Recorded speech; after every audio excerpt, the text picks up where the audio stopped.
वज़ीर दाखिला मोहम्मद महमूद अली ने हल्के असम्बली कामारेड्डी का दौरा करके वज़ीर आला के सीआर के हक में इंतखाबी मुहिम चलाई।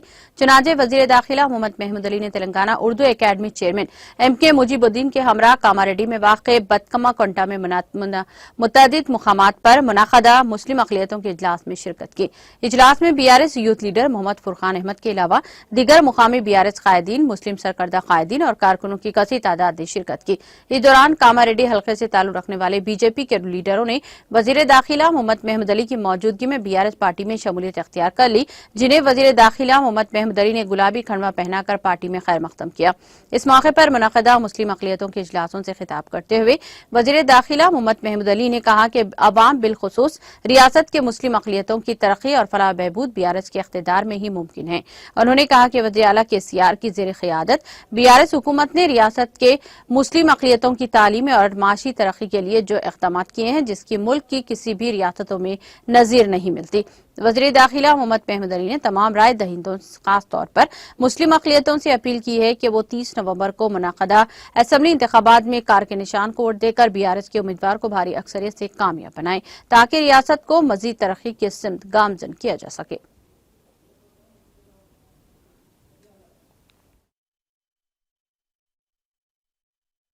हमारे रेवंत रेड्डी साहब पहले गए में गए RSS में गए।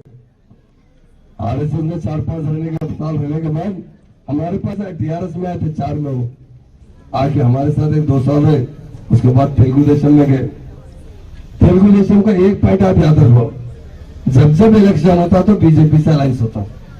बीजेपी से अलायंस करने में सबसे सामने रहने वाले कौन रहते थे? रेवंत रेड्डी। एक बात चंद्रबाबू नायडू हमारे बड़ों को मालूम होगा, ऑफिसर में हाउस के अंदर एक मीटिंग करे थे, हमारे बहुत से उलमा को बुला के तोबा करे थे। बीजेपी से अब नहीं मिलता, तब नेक्स्ट इलेक्शन 6 महीने 8 महीने के बाद इलेक्शन आते, फिर बीजेपी से मिले। तो रेवंत रेड्डी साहब का काम क्या है? बीजेपी से मिला के जेल को भिजा दिया उनको। इसलिए उनका कोई इमेज नहीं है। KCR एक खदावर लीडर है, बहुत बड़ा खदावर लीडर है। उसके सामने रेवंत रेड्डी बहुत छोटा लीडर है। और मैं नहीं कह रहा हूं, कांग्रेस के जितने सीनियर लीडर्स है ना, उनसे अगर कोई आदमी जाके बात करता ना, मेरे पास तो सबकी रिपोर्ट आती ना, क्या बोलते हैं, अरे राहुल गांधी हवला होगा, दीवाना होगा। हम लोग इतने बरस से जिंदगी लगा दी है पार्टी के लिए। आज लाके तेलुगु देशम वाले को जो बीजेपी में स्टार्टिंग लिया उन पार्टी का, आज हम पे मुसल्लित कर दिए। उन चीफ मिनिस्टर अब तो कांग्रेस है, सही बताऊं, सिंगल डिजिट से आगे नहीं बढ़ सकती। मगर चीफ मिनिस्टर कितने मालूम? 10 नहीं जीतेंगे, मगर 20 तो चीफ मिनिस्टर के दावेदार है। तो उनके पास कुछ दम नहीं है। KCR साहब एक खदावर लीडर है, तेलंगाना में नहीं है, हिंदुस्तान में मशहूर है। हिंदुस्तान में नहीं, दुनिया में KCR साहब का एक नाम है, रुतबा है।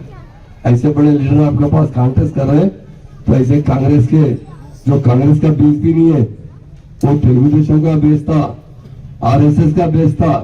तो आपको देगा ना, बताया ना मुझे भाई, एक टोपी पहना तो बर्दाश्त नहीं करते, कैसा फेंके? अरे 1 मिनट के बाद भी निकालना था। ऐसा एक मौलाना पीना है, सीधा निकाल के फेंक देना। तो आदमी हमारे ये KCR साहब क्या करते? अरे ताज लाए क्या, ताज पीना बोलते। हम नमाज के लिए टोपी पहनने का एहतराम करते, वो टोपी को आप निकाल के ऐसा फेंकने वाला आदमी क्या मुसलमानों की तरक्की दिला सकता?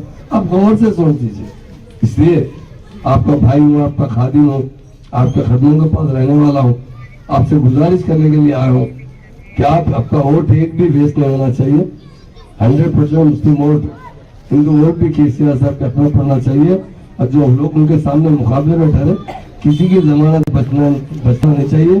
वो पूरे के पूरे सुबह ही ऐसे जब डब्बे खुलेंगे ना 9-10 बजे, सब रफू चक्कर होने वाले पूरे के पूरे हो जाएंगे दूसरा पार्टी वाले।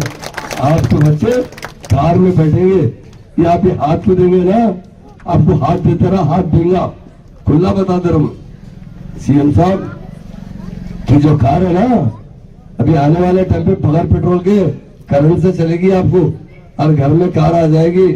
कार में बैठकर फिरेंगे, कार में सफर करेंगे।